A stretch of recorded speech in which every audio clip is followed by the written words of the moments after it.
और आज की वीडियो में हम देखेंगे कि जो शॉर्ट क्वेश्चन में हिस्ट्री के क्वेश्चन थे उसमें मैं एक क्वेश्चन पे एक मॉडल आंसर, एक अप्रोच बताऊंगी कि कैसे आप उस क्वेश्चन को एड्रेस कर सकते थे।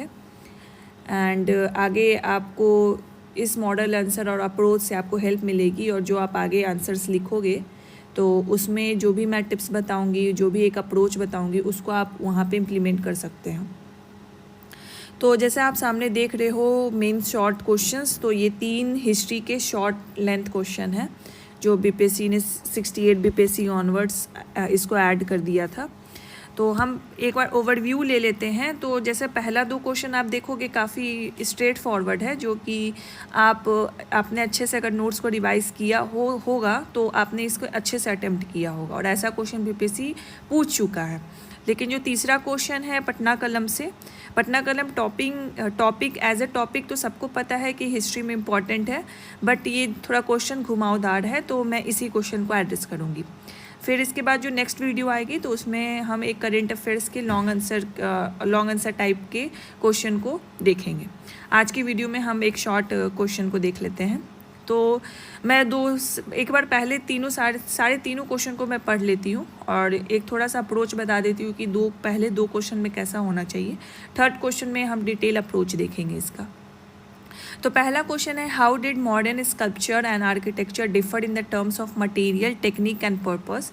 Provide example to substantiate your arguments.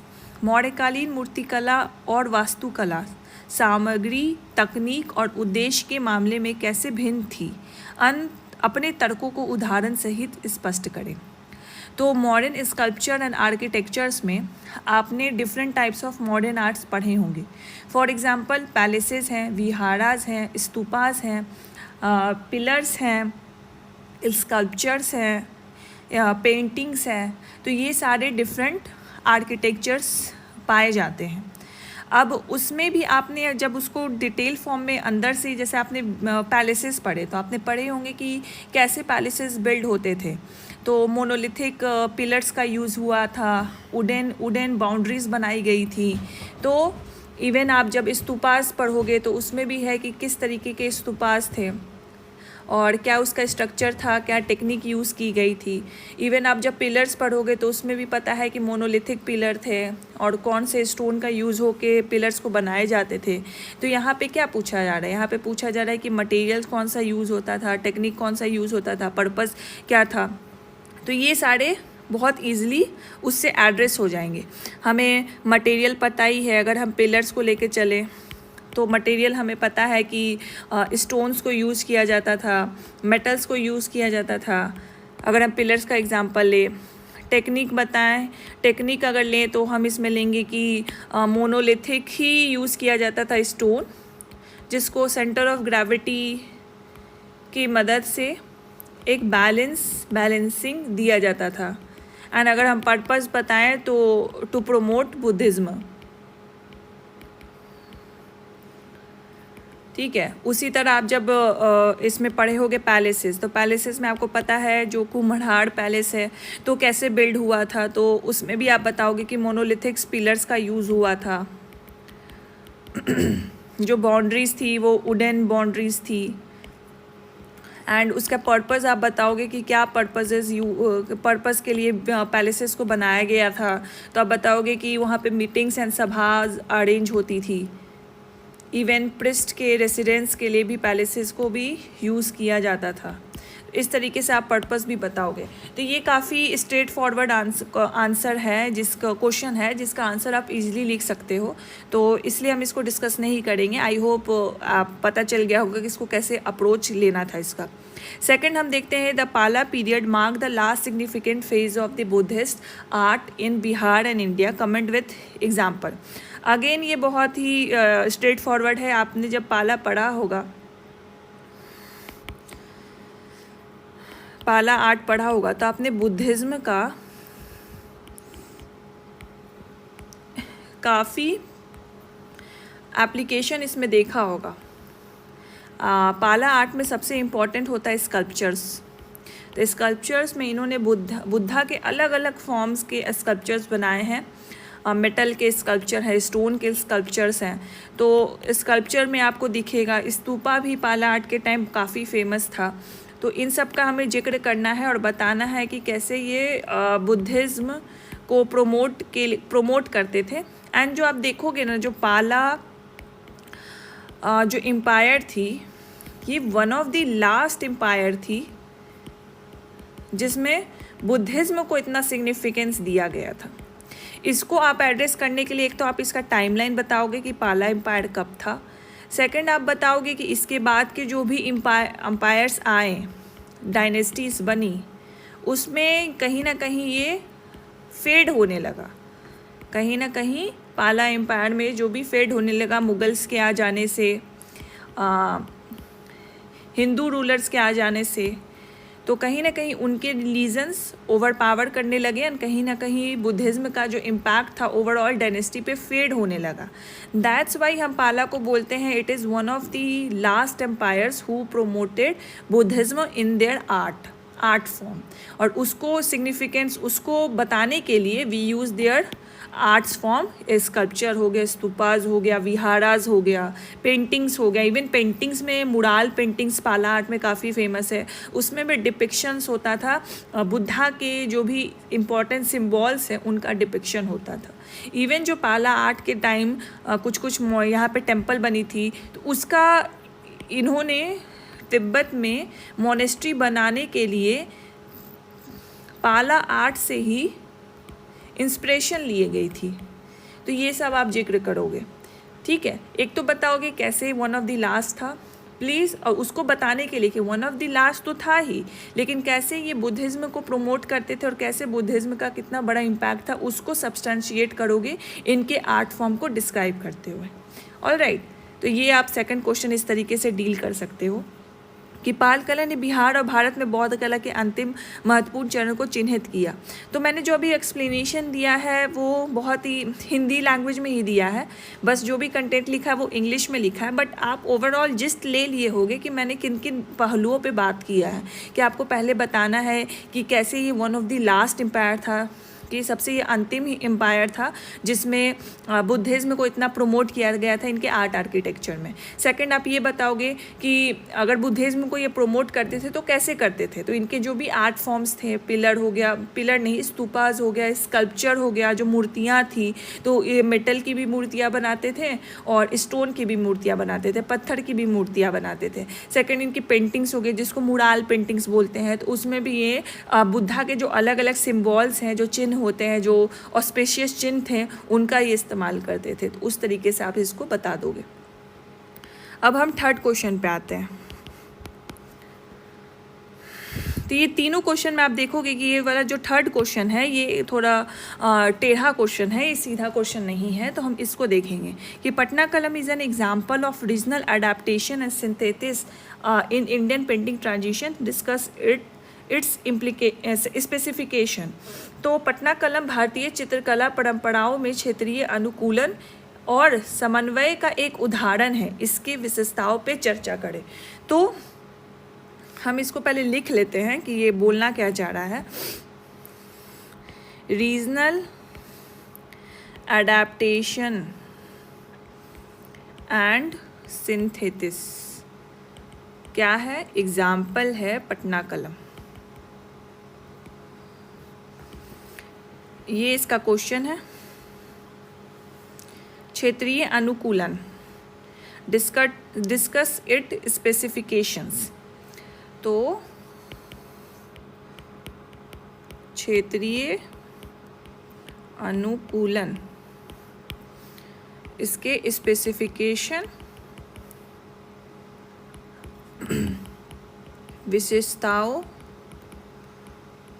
विशेषताएं के बारे में भी बात करनी है।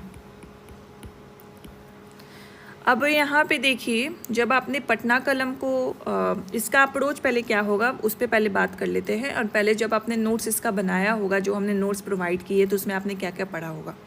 एक तो हमने इसमें बताया था कि इसकी हिस्ट्री क्या है, पटना कलम कैसे ओरिजिन हुआ, नोट्स में आपने देखा होगा। सेकंड, हमने बताया था कि पटना कलम है क्या, बेसिकली ओरिजिन कैसे हुआ एंड पटना कलम बेसिकली किस आर्ट फॉर्म को रिप्रेजेंट करता है, तो ये पेंटिंग को करता है। अब पटना कलम की हमने यहाँ पे देखी होगी फीचर्स एवं कैरेक्टरिस्टिक्स, विशेषताएं बेसिकली। फिर इसके बाद आपने पढ़ा होगा अपने नोट्स में कि कौन कौन इम्पॉर्टेंट पेंटर्स हैं। इसी फीचर्स में एक बहुत इंपॉर्टेंट टॉपिक आता था थीम, किस थीम पे ये बेस थी पटना कलम। इम्पॉर्टेंट पेंटर्स के बाद आ जाता है कि क्यों ये डिक्लाइन होगी over the period of time, Patna कलम का क्यों डिक्लाइन हो गई है, तो ये हो गया। एंड फाइनली कुछ हमने कंक्लूजन्स में बताया होगा, बिहार गवर्नमेंट ने कुछ इनिशिएटिव्स लिए हैं इसको रिवाइव करने के लिए। तो ये ओवरऑल नोट्स आपने पढ़ा होगा और आपने बनाया भी होगा। अब इसमें पूछ रहा है कि रीजनल अडेप्टेशन एंड सिंथेसिस, क्षेत्रीय अनुकूलन, मतलब जहाँ ये डेवलप्ड हुई वहाँ के रीजनल जो भी इन्वायरमेंट में जो भी चीज़ फैक्टर्स थी वो कैसे पटना कलम को इन्फ्लुएंस किया एज ए पेंटिंग डेवलप्ड होने में, जो अभी वो जिसके लिए वो फेमस है। तो बेसिकली जो रीजनल फैक्टर्स जो पटना कलम पेंटिंग को इन्फ्लुएंस किया, ठीक है। अब हम इसको आंसर के अप्रोच को हम देखें तो सबसे पहले तो हम बताएंगे कि पटना कलम वाकई में है क्या। तो ये हम बताएंगे कि it is a form of painting और the style of painting that originated in Patna and near around it like places like Ara and Danapur. तो आप इसमें बताओगे कि पटना कलम एक पेंटिंग का स्टाइल है जो कि ओरिजिनेट हुआ था पटना में और पटना के आसपास आड़ा और दानापुर में। तो आपने एक लोकेशन का अंदाज़ा दे दिया। अब इसी से हम रीजनल अडेप्टेशन निकालेंगे। तो लोकेशन में आपने बता दिया कि पटना में हुआ था, दानापुर में हुआ था एंड आड़ा में हुआ था, which become popular after the decline of the Mughal empire. आप ये बताओगे या during the decline of the Mughal painting, ये बताओगे आप कि ये पॉपुलर कब हुआ था, जब मुगल पेंटिंग्स का डिक्लाइन हुआ था, तब Patna Kalam as a different style of painting evolve हुआ। तो ये आपका इंट्रोडक्शन छोटा सा रहा जो कि रेलिवेंट रहा। आपने यहीं पे लोकेशन खोल दिया जिससे हम रीजनल अडेप्टेशन निकालेंगे। अब सेकंड आपका आएगा कि हमें रीजनल अडेप्टेशन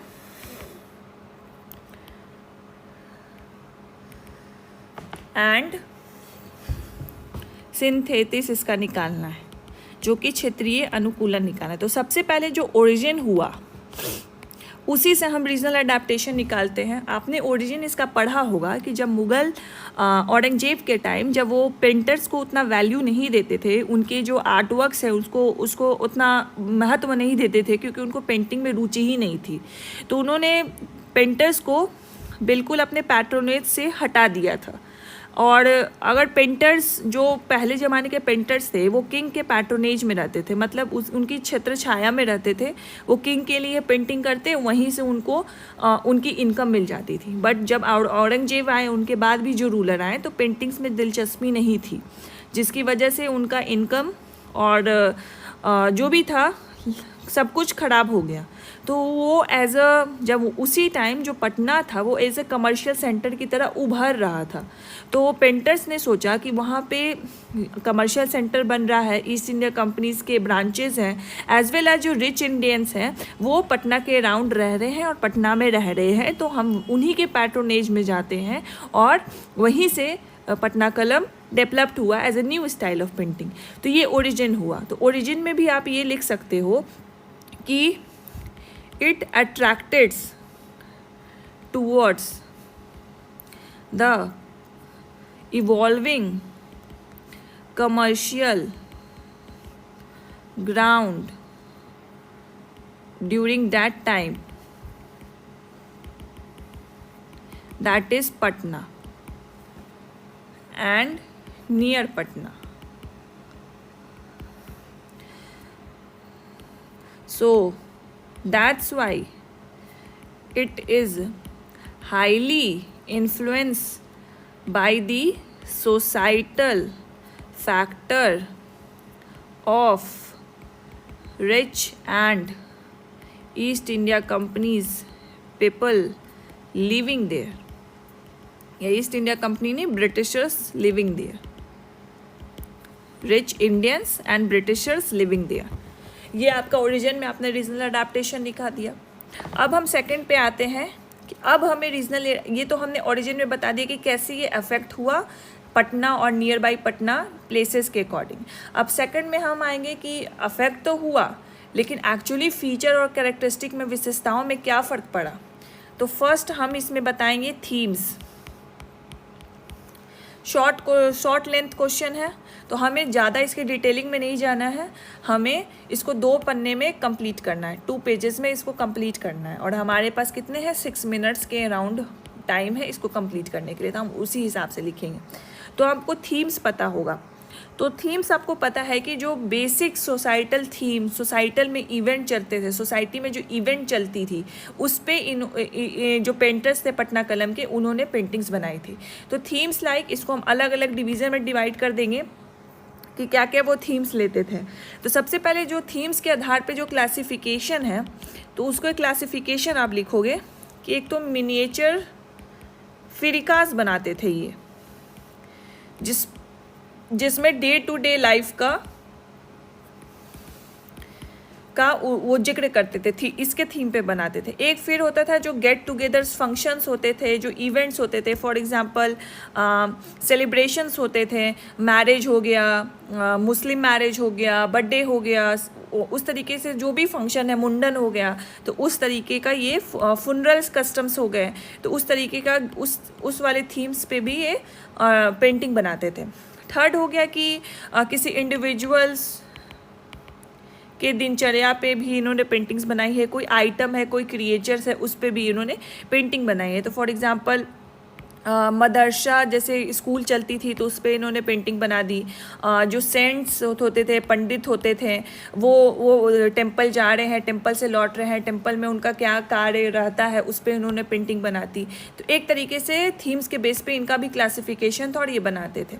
अब सेकेंड पॉइंट इसी में आप लिखोगे कि एज ए थोड़ा बहुत एग्जाम्पल दोगे। तो फॉर एग्जाम्पल आप जब पेंटर्स, जो इम्पोर्टेंट पेंटर्स थे पटना कलम में, उसमें 1-2 लोगों का नाम आपने सुना होगा जो काफ़ी फेमस है, जैसे महादेव लाल। इन्होंने जो पेंटिंग बनाई थी लोकल की बनाई थी, जिसमें जो एक वुमेन है, विमेन का बहुत ही उदास वाला लुक बनाया था उन्होंने। तो डिपिक्ट किया था कि कैसे उस टाइम की जो कॉमन विमेन है उनका दिन कैसे निकलता था। तो एक सैड डिपिक्शन दिया था विमेन के इमेज का। फिर एक बनाए थे शिवलाल पेंटर थे, उन्होंने मुस्लिम निकाह के ऊपर एक पेंटिंग बनाई थी कि उस टाइम मुस्लिम मैरिज कैसे होती थी, तो उसका पूरा पेंटिंग बना हुआ था। एक यामिनी प्रसाद हैं, उसमें उन्होंने जो किंग की वाइफ थी उनके बिहेवियर पे उन्होंने पेंटिंग बनाई थी कि कैसे वो लोकल और कॉमन पीपल को ट्रीट कर रहे हैं। तो इस तरीके से थीम पे बनाई थी। तो ये प्योरली क्या डिपिक्ट करता है कि उस सोसाइटी में क्या सोशल नॉर्म्स फॉलो हो रहे हैं, किंग का क्या रोल है, कॉमन अपनी लाइफ किस तरीके से जीते हैं, उनका लाइफ स्टाइल क्या है, उनकी इकोनॉमिक कंडीशन क्या है, उस पे ये आधारित थी। तो एक तरीके से क्या है, ये रीजनल सिंथेसिस ही है। ये हो गया। अब इसके बाद हम आते हैं कि इसमें क्या मटेरियल यूज़ होता था, जो कि जो भी रीजन में अवेलेबल है उसी मटेरियल को यूज़ करके ये बनाते थे। तो मेकिंग सिंक्रोनाइजेस विथ रीजनल मटेरियल्स। तो जब आपने पढ़ा होगा तो एक तो इनमें पढ़ा होगा कि इनकी जो मेथड होती है उसको बोलते हैं कजली से थी, मतलब ये कंटोरिंग नहीं करते हैं, डायरेक्ट ब्रश लेते हैं और डायरेक्ट ये पेंटिंग बनाने लगते हैं। तो इसमें आप देखोगे कि ये जो ब्रशेस यूज़ करते थे ये एनिमल्स के हेयर यूज़ करते थे। तो जो भी animals Patna, near by Patna, for example goat हो गया, हॉर्स हो गया, तो जिस हिसाब से इनको पेंटिंग करनी थी, थिन हो गया, थिक आउटलाइनिंग हो गई या कुछ हो गई, तो उस हिसाब से ये हेयर्स का सिलेक्शन करते थे कि कौन सा हेयर्स को मैं लूँगा, यूज़ करूँगा तो पतली लाइन बनेगी, और कौन से हेयर को मैं यूज़ करूँगा तो मोटी लाइन बनेगी। तो ये ब्रशेस का यूज़ करते थे, नेचुरल कलर्स का यूज़ करते थे। तो नेचुरल कलर्स भी वहाँ पे जो भी फ्लावर्स हैं उनसे वे डिराइव करके नेचुरल कलर्स का यूज़ करते थे। अगेन ये क्या दिखा दिया कि रीज़न में जो भी मेरे पास नेचुरल रिसोर्सेज है, नेचुरल मटेरियल है, उसका यूज़ करके मैंने पेंटिंग बनाई है। अब थर्ड हम ये आते हैं कि आपने एक चीज़ देखा होगा इन्हीं के फीचर्स में कि ये बैकग्राउंड को ब्लैंक छोड़ते थे, बैकग्राउंड केप्ट ब्लैंक। अब ये ब्लैक नहीं ब्लैंक। अब इसका रीज़न क्या था कि जो बैकग्राउंड है उसको ये ब्लैंक इसलिए छोड़ते थे क्योंकि इनके पास इतने पैसे नहीं थे कि उस ब्लैंक स्पेस को भी ये फिल कर सकें। इसके लिए उनको एक्स्ट्रा कलर की ज़रूरत पड़ेगी, और जो नेचुरल कलर भी वो निकालते थे वो भी कहीं ना कहीं कॉस्टली पड़ता था इनको, एंड उसमें भी ज़्यादा ये टाइम कंज्यूमिंग था। तो इनसे क्या पता चलता है कि जो भी पेंटर्स थे हमारे पटना कलम के, उनकी इकोनॉमिक कंडीशन उतनी वेल ऑफ नहीं थी। और ये सिग्निफाई कैसे करता है रीजनल अडेप्टेशन को? ये सिग्निफाई करता है कि Patna as a commercial hub तो क्रिएट हो रहा था उस टाइम पे, बट ये काफ़ी इनइक्वालिटी थी उस टाइम पे। तो rich people and rich Indians and Britishers, उनके पैट्रोनेज में ये वहाँ मूव तो कर गए थे, बट कहीं ना कहीं इनकी लाइफ स्टाइल उतनी वेल ऑफ नहीं हो पाई थी जो मुग़ल एम्पायर के पीरियड तक थी। तो ये भी कहीं ना कहीं रीजनल अडेप्टेशन को दर्शाता है। तो इस तरीके से आप इस क्वेश्चन को एड्रेस कर सकते थे। रीजनल अडेप्टेशन बताने के लिए आप उसको अलग अलग मुद्दों में डिवाइड करते। पहले आप बताते कि ओरिजिन में रीजनल अडेप्टेशन कैसे आया। सेकंड आप बताओगे कि जो उसमें जो थीम यूज़ की जाती थी तो उसमें क्या रीजनल सिंथेसिस का यूज़ हुआ है। थर्ड आप बताओगे जो मटेरियल यूज़ करा जाता था तो उसमें क्या रीज़न का प्रभाव पड़ा।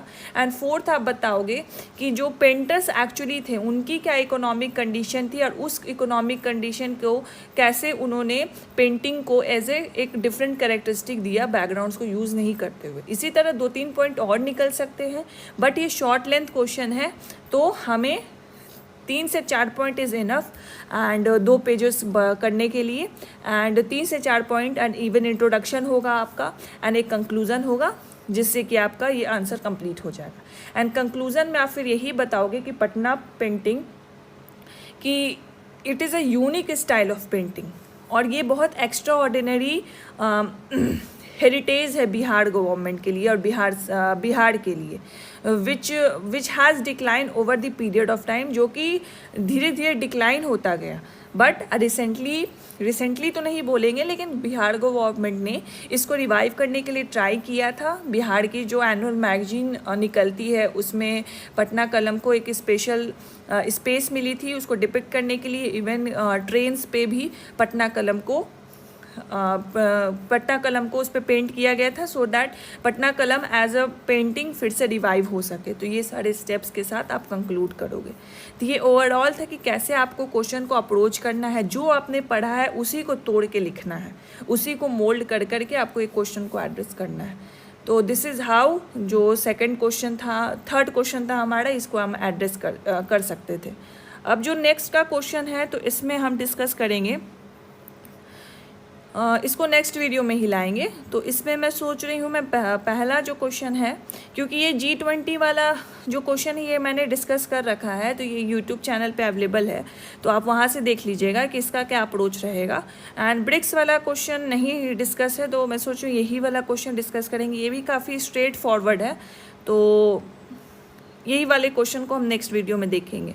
और अभी वाला जो क्वेश्चन है इसमें हमने मिक्स दिया है, थोड़े स्ट्रेट फॉरवर्ड भी हैं, थोड़े हल्के फुल्के टेढ़े मेढ़े भी हैं, सो दैट आपको अभी से ही प्रैक्टिस हो जाए। और ऐसे भी बीपीएससी में उतना कुछ घुमा के नहीं पूछता, अगर पूछना होगा तो आउट ऑफ द बॉक्स ही पूछ लेता है। जैसे 68 में जमुरी वाला जो क्वेश्चन पूछा था आउट ऑफ द बॉक्स पूछ रहा था। तो वैसे क्वेश्चन से घबराना नहीं है। वैसे क्वेश्चन लाइक 95% लोगों को नहीं आते और वैसे क्वेश्चन से सिलेक्शन अफेक्ट नहीं होता है।